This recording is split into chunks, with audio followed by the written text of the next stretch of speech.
Jerome, Randall, and Dang Dang in a museum so future generations can see them. It's nearly a steal, and it is a steal for Jefferson with January back. Fly by and scores.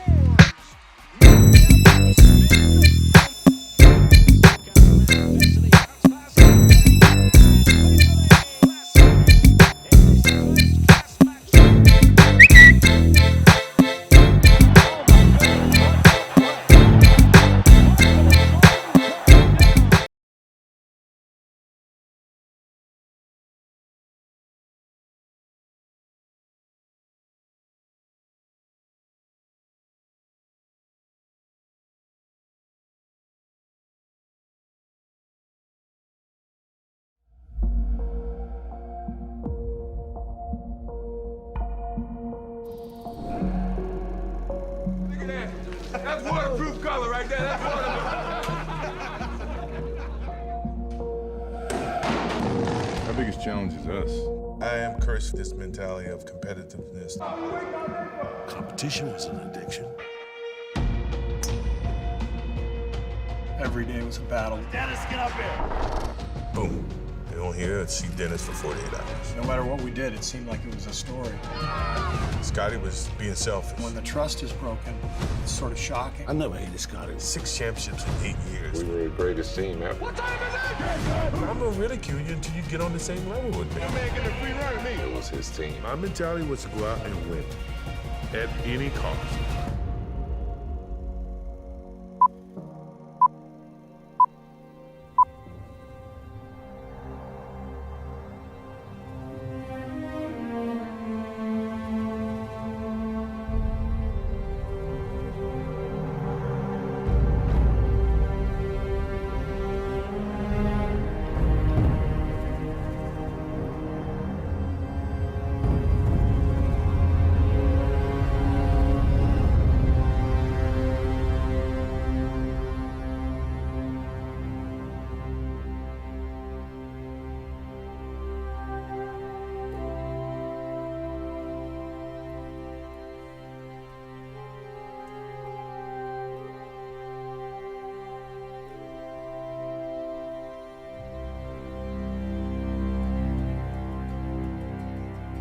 We want to keep this excellence going.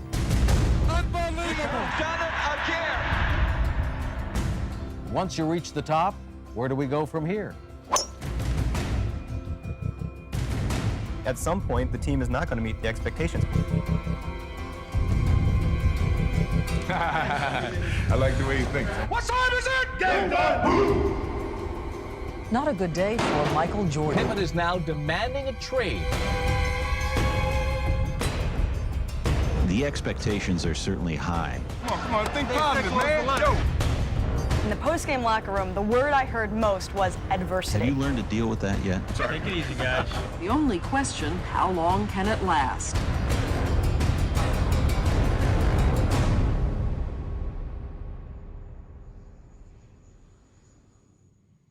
The most famous man on the planet is here.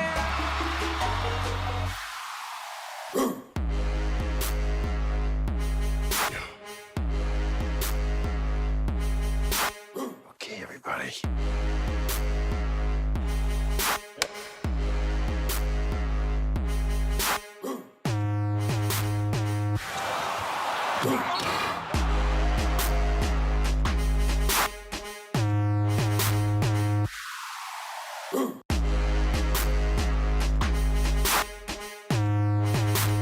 What time is it? Game time.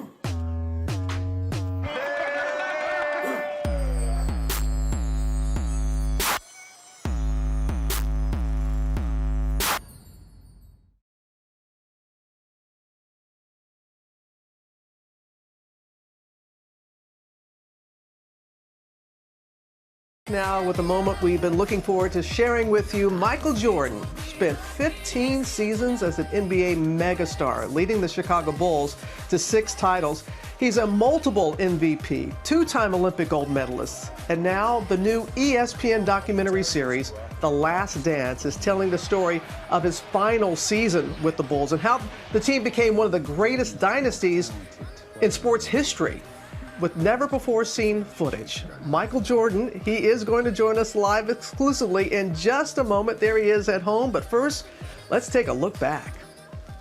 Good evening, everyone, and welcome once again to Bulls basketball. There was no basketball team more dominant in the 90s than the Chicago Bulls, led by the one and only Michael Jordan. Air Jordan, as he was called for his prolific dunking with his signature tongue-out celebration.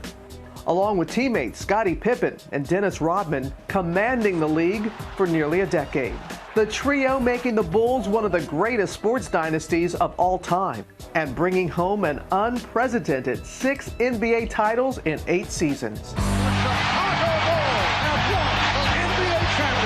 Now, a look behind the curtain of the dramatic road to their final epic showdown. And joining us now live from his home is Michael Jordan himself. As my mama used to say, it's good to lay my eyes on you, actually to see you again after all this time. First, tell us, how's the family doing? How are you and your loved ones with all that's going on around the world these days? How are you guys doing? Well, we're blessed, obviously. You know, we get a chance to spend a lot of time together. So I'm quarantined down here in Florida with my wife and my 2 kids, and stay in contact with my other 3 kids via the phone. But my family's doing well. Mom, brothers, sisters, everybody's doing well. So we're very blessed, especially with what's going on in the world. And look, our hearts and our prayers go out to all the tragedies and the families that are enduring this unbelievable tragedy that's happening to America and to the world. To the world. And thank you for that. And it's something that people feel, and they're looking for a distraction, if you will. And it's great that this series has been moved up. It was supposed to debut later, but people were just clamoring for something to give them inspiration and hope. And this docuseries really does this. It chronicles that final championship run, that final time that together with the Bulls. Michael, what do you remember most about that final year? Well, it was a trying year. We all were trying to enjoy that year, knowing that it was coming to an end. I was hoping that, the beginning of the season, it basically started when Jerry Krause told Phil that, he can go 82-0 and he would never get the chance to come back. And, knowing that I married myself to him, obviously, and if he wasn't going to be a coach, then, obviously I wasn't going to play. So Phil started off the year by saying this is the last dance, and we played it that way. So mentally it just it tugged at you throughout the course of the year, but that this had to come to an end. But it also centered our focus to making sure we end it right. So, I mean, as sad as it sounded at the beginning of the year, we tried to rejoice and enjoy the year and finish it off the right way. And it was quite a year, and the docuseries really profiles that, and also goes back and sees, we see a young Michael Jordan. I love seeing your mother and seeing her doing so well. And when you were at North Carolina, like a typical college kid, you wrote her a letter and you were apologizing for the phone bill and asking her to send stamps. What did you learn about yourself during those college years, Michael, that stayed with you? Well, I think that, it's a little different today. I mean, quite frankly, I had a phone bill that was probably $60 or a little less, and I only had $20 in my account. So, I mean, and the thing that, people are going to learn, and, my kids laugh about it when they see it, but we used postage stamps back in those days, where, I had to ask my mom to send me postage stamps. So, I mean, looking at the video, you're going to see a lot of things that people tend to forgot that life was this way. I mean, we didn't have Instagram, we didn't have Twitter. So, I mean, you had to live life as it came, and each day you preciously protected it, and you learn the education aspect, spending time with friends and family. It wasn't via the phone, it was actually in presence, and you wrote letters, so, I mean, to me, that's probably the most refreshing thing. That my mom, she kept all my letters. So, I mean, it's somewhat embarrassing, but yet it's refreshing that I took the time to write a letter and say, how much I love my mom and, what I needed in college. Yeah, it was very sweet to hear her read one of your letters like that. And in college, of course, the buzzer beater, 82, winning the national title. You said in the documentary that that was the moment that you went from Mike to Michael Jordan. What did you mean by that? Well, up until that point, no one knew who I was. I was a college kid, other than the university. But outside the university, I was just known as Mike Jordan. And when I hit that shot, my whole name became Michael Jordan, and I think it resonated with a lot of people outside of UNC. So and I just started piling on that name itself from the successes that I endured throughout the rest of my career. It wasn't about Michael. It wasn't about Mike. It was more about Michael. Yeah.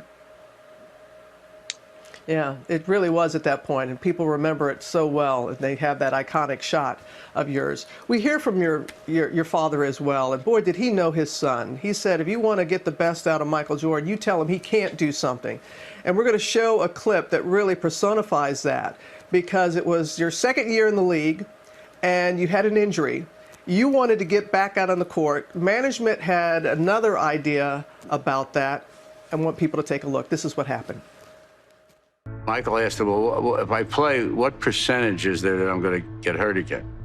Doctor said, 10%. And I just lost it. I said, look, it's 10% chance, but it's 90% chance that I won't. And then I chimed in to the doctors, what happens if the 10% kicks in? And they said, well, then his career would be over. Well, everybody's just thinking about the negative. Well, I think the glass is half full. Everybody thinks it's half empty. So I said to Michael, you're not understanding the risk-reward ratio. If you had a terrible headache and I gave you a bottle of pills and 9 of the pills would cure you and 1 of the pills would kill you, would you take a pill? And I look at him, I said, depends on how bad the headache is. Okay, I gotta apologize to your mom that but we did bleep it out. But sorry that we used that particular clip. I know Dolores is going like, really, really. But where did that perseverance, that drive, come from, Michael? Where does it come from? My parents. My father worked at General Electric for years. He was trying to provide for his family. We moved all over, southern North Carolina. My mom worked for a bank. She worked for Corning Glass. They were hardworking people. And they instilled that in not just me, but my brothers and sisters. So, and I just lived vicariously through them and lived and learned it from them. And, it just became a part of my nature, and I always look at a negative and turn it into a positive. Fortunately, things like that happens in our life. And as I try to teach my kids, just take that negative, learn from it, and turn it into a positive. And that all came from my parents. Yeah, and you were keeping up with your brothers as well. We learned that in the docuseries that you're a tight-knit family, and they really, really, you guys pushed each other to be the very best, and that's certainly I wouldn't be here. I wouldn't be here if it wasn't for my brother Larry. Larry pushed me, and we used to fight after every game, but through that fight, emerged someone like me, and he's right next to me. He supports me and he works with me in the team, and I would have never gotten this far without him. Well, thank you. And thank you, Michael. I know you don't do this very often. It really means a lot to get up and to speak with us, and we really, really do appreciate it. And the series is just primo. I know that you're very proud of it. You take care, Michael. Well, it's always a pleasure to talk to you, Robin. Thanks for having me.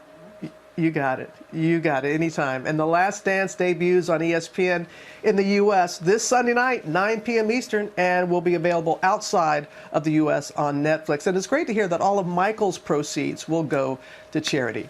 That's MJ.